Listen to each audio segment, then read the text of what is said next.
Hello friends, IGNOU ഫോക്കസിലേക്ക് എല്ലാവർക്കും സ്വാഗതം.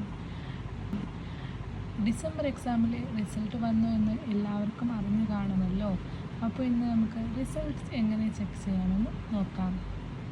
ആദ്യം ഗൂഗിളിൽ ഇഗ്നോ എന്ന് ടൈപ്പ് ചെയ്യുക. ഇഗ്നോ എന്ന് ടൈപ്പ് ചെയ്യുമ്പോൾ തന്നെ ഇവിടെ ഇങ്ങനെ ഒരു വിൻഡോ ഓപ്പൺ ആകും. അതിൽ സ്റ്റുഡൻറ്റ് സർവീസസ് റിസൾട്ട് സെലക്ട് ചെയ്യാം. അതിൽ term end result, exam result select ചെയ്യാം. ഇവിടെ നമ്മുടെ എൻറോൾ നമ്പർ സെലക്ട് ചെയ്യാം.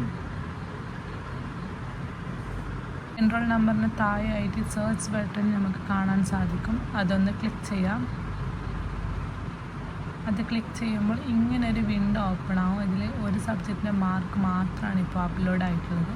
ഇത് നമ്മുടെ മറ്റ് എക്സാം പോലെ എല്ലാ റിസൾട്ടും ഒന്നിച്ചിട്ടല്ല ഇഗ്നോയിൽ വരുന്നത്. ഓരോരോ സബ്ജക്റ്റിൻ്റെ മാർക്കാണ് വരുന്നത്. ഇവിടെ അപ്ലോഡ് ആയത് ആകെ ഒരു സബ്ജക്റ്റിൻ്റെ മാർക്ക് മാത്രമാണ്, IBO 2. ഇപ്പോൾ നമ്മൾ സെലക്ട് ചെയ്ത പ്രോഗ്രാം MCOM ആണ്.